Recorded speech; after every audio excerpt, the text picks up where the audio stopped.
Hi, everyone. It's a great honor to be here today amongst all these movers and shakers. And today I will be sharing my work with Embrace.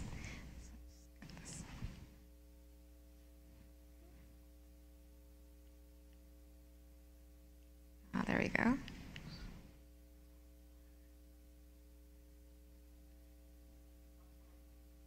Yep.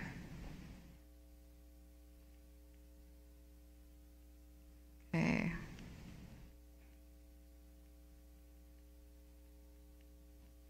There we go. Okay, so Embrace is a social enterprise that aims to provide a line of innovative, affordable, high-quality medical devices for emerging markets.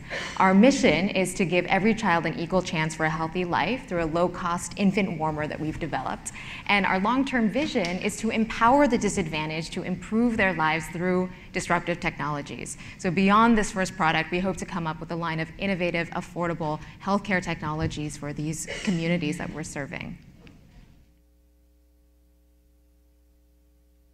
All right, having some technical issues. There we go. Okay, so this is the founding team of Embrace. There are 4 of us that started the company together. We met at Stanford, where I was doing my MBA back in 2008.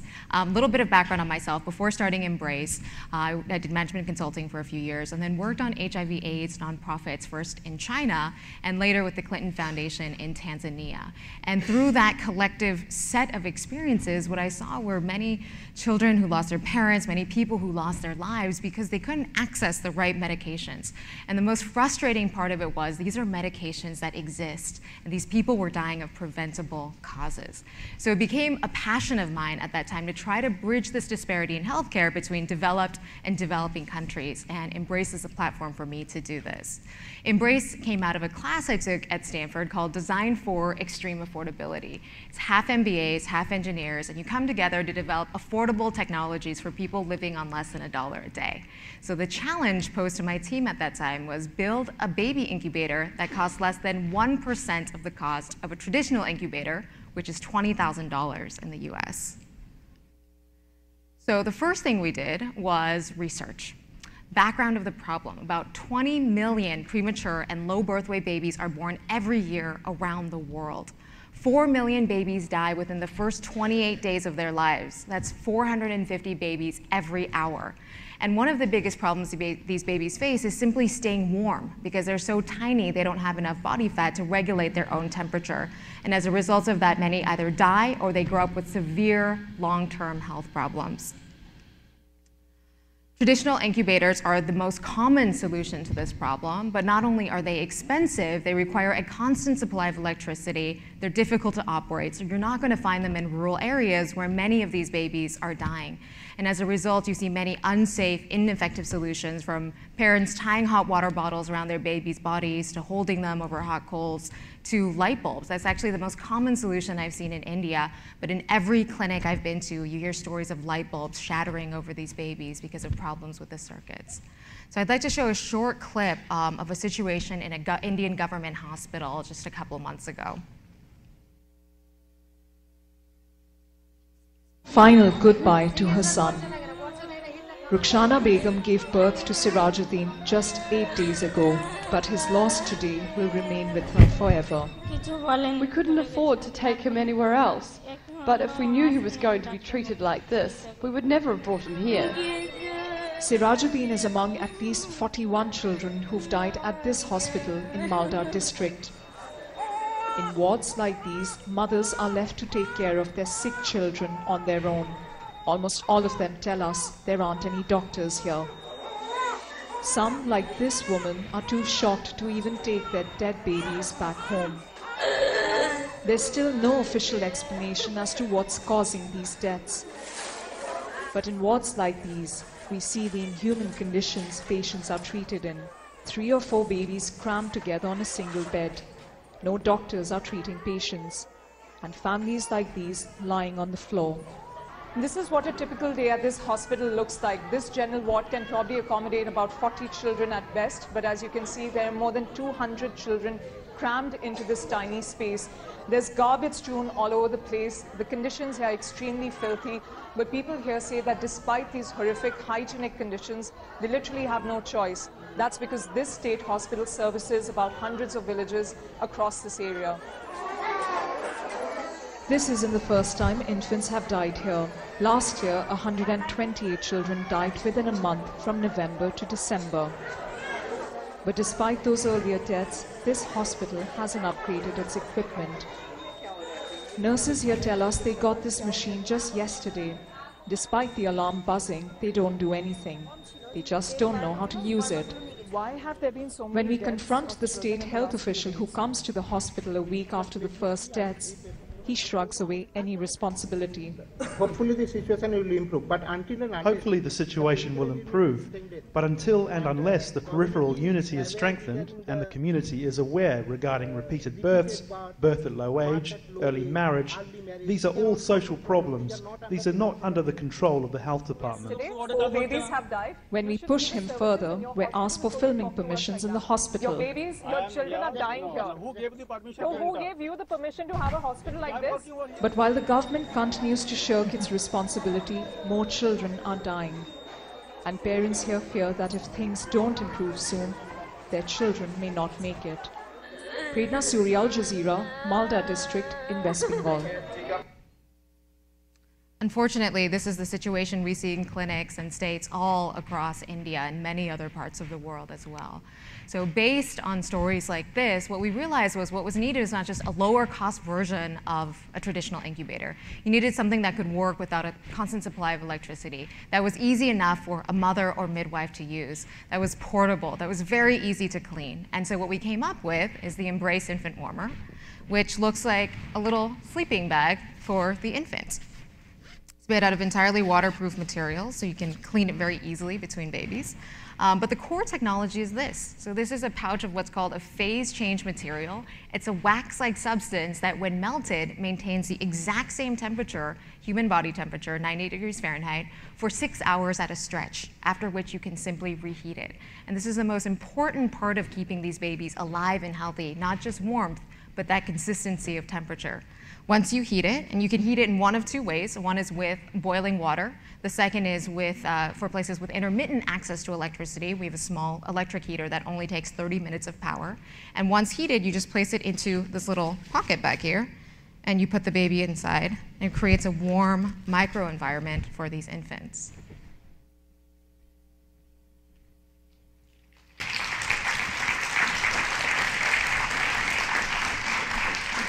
Thank you. So it looks like a simple device, but this has gone through hundreds of iterations at this point as we've gone across the length and breadth of India, talking to hundreds of mothers, doctors, midwives, healthcare workers, understanding how do we make this product truly locally appropriate. And I raise this point because I think this is really important when it comes to innovation. You're never going to get it right the first time, so you got to go out there, talk to customers, iterate your product, and make sure not to fall in love with your own idea. So I'm going to go over just a couple of the evolutions of this product. This was the very first drawings on the back of a napkin here, and our first prototypes where we used margarine, which has very similar properties to wax. You can imagine the mess we made with that. Here, we basically went to a Salvation Army, bought all the supplies we could find, anything related to babies, came back, used duct tape to tape together our first prototype. And in this very first one, we actually had a tube running through the sleeping bag that you could pour hot water into. And then someone said to us, it's probably not good to have boiling water right next to the baby. So we quickly got rid of that idea. In this next iteration, we realized that babies in most of these countries don't wear diapers. So you need waterproof materials, so they're very, very easy to wipe down, and this is where we identified those materials. In this version, it's interesting, we had it such that the wax pouch was inside the sleeping bag, and the baby would lie on top of that wax pouch. But so many mothers were afraid the wax pouch might leak and get onto the babies that we created a separate compartment, even though the wax is completely non-toxic. In fact, it's a food-grade wax. You can eat it and nothing would happen to you. But because of those perception issues, we changed the product. I'm actually going to skip to the next slide here. Here, doctors were asking for a transparent window so they could observe the baby's breathing and color. And so we added that in for that reason. And then I'm going to share oh, that's my nephew. I always show this because I stuffed him into this bag even though he was way too big for it. So takeaway is experiment with your family members. This next slide is a really interesting story. So you see the picture on the top here. This was a temperature indicator. It tells you when you need to reheat the wax pouch. And initially, we had this numeric scale going from 35 to 38. But as we went into villages, mothers would say to us, we don't trust Western medicine. If you give me a certain dosage of medicine for my baby, I'll cut it in half because it's just too strong. So if you told me to keep this at 37 degrees Celsius, I would keep it at a little less than that because that's probably too warm. And that led to the design below where it's simply a happy face or frowning face instead of a numeric scale. So based on all of this, we launched this product about a year ago. We're continuing to iterate on the product, but we're now in hospitals across South India, in Somalia, in China. We've done a randomized controlled trial on 160 babies showing that this is as effective as the standard of care, even in a tertiary level facility. We've received our ISO 13485 certification, meaning we can apply for our CE mark and next year FDA approval. And then we have global partnerships, including with GE Healthcare as well as Novartis. We were recognized as a top innovation by the World Health Organization in 2010 and have received other recognition and accolades. But the most exciting part of this has really been the babies we've helped with the product. So I wanted to share a few stories of the lives impacted so far. To give you a sense of the settings we're working in, this is a government hospital where even where there is equipment available, capacity problems are so big that you often see 2 or 3 babies in a single, what's called a radiant warmer. And this poses a huge risk for cross-infection. So doctors here are very, very appreciative of our device that can act as a backup to this type of equipment. It's also incredibly easy to use, so minimal training is required. This next photograph is one of the very first babies placed in our device. This woman is from a village about 25 kilometers outside of this government hospital, and she lost her first 2 babies. So she and her husband saved up all of their money to give birth in a city hospital and gave birth to a 2.5-pound baby girl that was in desperate need of thermal support.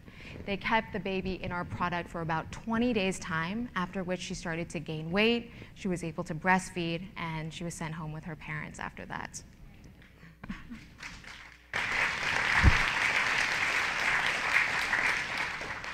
This is the story of a woman named Lakshma. Lakshma and her husband live in a tribal village area, and their weekly income is about $4. They gave birth to a 3.5-pound baby, and while this hospital has a neonatal intensive care unit, it costs $5 a day to keep your baby in there, which is far too expensive for this family. By having the Embrace warmer, they can shift the baby and mother to the maternity ward, where it costs only $1 a day, and now it's an affordable option for these parents. This was a 850-gram baby, a 1.8-pound baby, tiny, tiny baby, and the smallest baby to be put in Embrace. And when I went to this hospital, the doctor said to us, there's no chance this baby is going to live, and if it weren't for your device, we would just leave him to die. I went back 2 weeks later, and the baby was still alive. And 2 weeks after that, he was discharged from the hospital and sent home with his parents.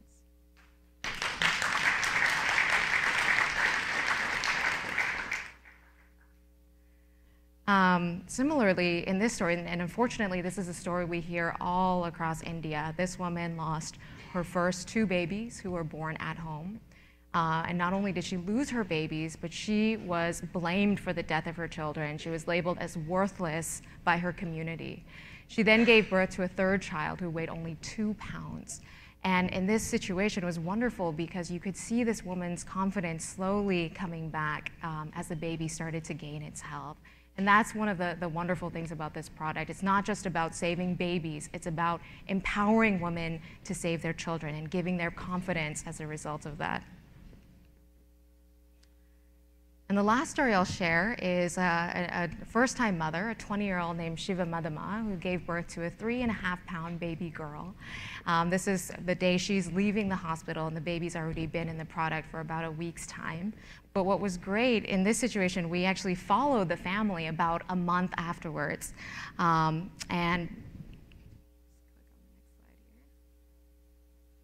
So this was the baby a month later. It's at a healthy weight now. There are about 14 people in this family all doting over the baby. You could really see the excitement in the household.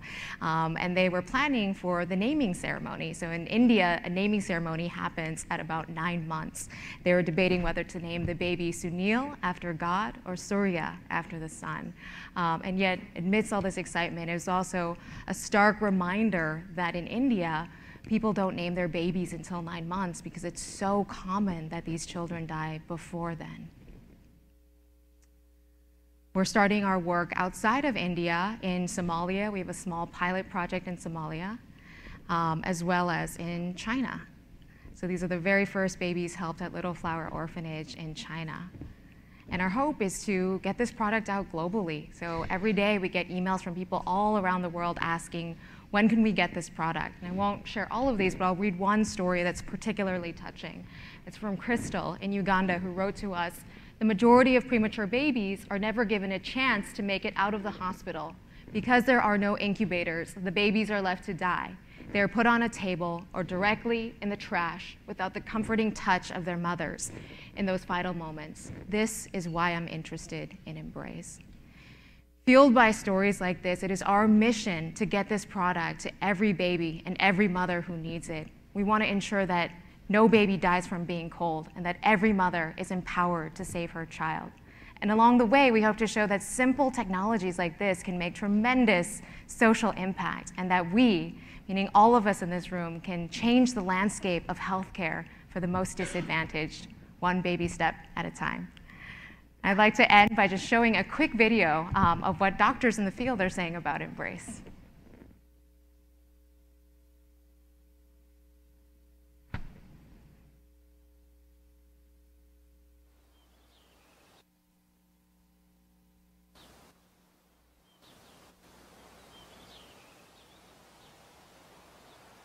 ಮಗು night 8 ಗಂಟೆಯಲ್ಲಿ delivery ಆಗಿದ್ದು. ಆಮೇಲೆ ಅವತ್ತು ಸರಿ ಅಂದ್ಬಿಟ್ಟು ಮನೇಲೇ ನಮ್ಮ ಯಜಮಾನರು ಮಗು ಎಲ್ಲ ಸ್ವಲ್ಪ ತಣ್ಣಗಿದೆ ಅಂತ ಅಂದ್ಬಿಟ್ಟು ಬಿಸಿ ನೀರೆಲ್ಲ ಇದು ಮಾಡಿ ಒಂದು ಬಲ್ಪೆಲ್ಲ ಹಾಕಿ ಶಾಖ ಎಲ್ಲ ಕೊಟ್ಟರು. ಅದು ಒಂದು ದಿನ ಇತ್ತು, ಅದು ಎಕ್ಸ್ಪೈರ್ಡ್ ಆಯಿತು. Many babies have died because hypothermia, I told you, is a potential killer, a silent killer, an unwarranted killer, an unrecognized killer. Definitely small inventions like this can make big difference. So the main advantage of the warmer, Embrace warmer, is to its portability, its ease of use, and safety. So definitely it can change the life. We had a 900 baby. We needed to put him on a radiant warmer. Not a single warmer was available.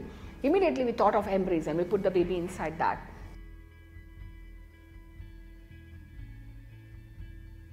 There is no separation of the mother and child. I feel that's the most important benefit. And mother can feed the baby as and when baby requires, and the bonding is improved.